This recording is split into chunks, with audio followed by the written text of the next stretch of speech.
Bonjour et bienvenue dans Une minute un livre. Je vous parle aujourd'hui de ce roman graphique Géante, histoire de celle qui parcourut le monde à la recherche de la liberté de Jean-Christophe Devenay et Nouria Tamari aux éditions Delcourt 2020. Alors un roman graphique que je souhaitais lire depuis longtemps d'ailleurs.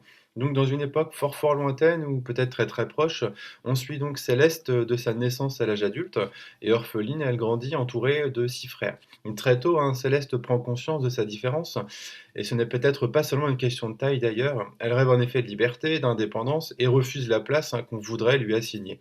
Donc sur fond de féminisme et de progressisme, Céleste est confrontée à des problématiques évidemment très actuelles, hein, rejet, stigmatisation, mise à l'écart en raison de sa différence. Mais le récit nous la montre aussi pour ce qu'elle est avant tout, une personne, une femme. Alors faut-il partir à la recherche de ses origines, hein, chercher des personnes qui nous ressemblent, ou bien choisir de vivre finalement auprès de celles qui nous respectent simplement.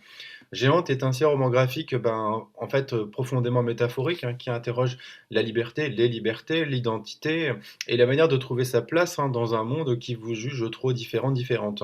Donc au final, hein, c'est vraiment cette question de liberté, de ne pas se conformer, la difficulté d'exister hors des cadres, hein, et finalement la quête d'un espace où être soi n'est pas un problème. Voilà.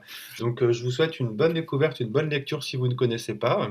Alors un roman graphique certes de 2020, mais qui aurait tout à fait sa place, voilà, sous le sapin cette année. Bonne lecture, à bientôt.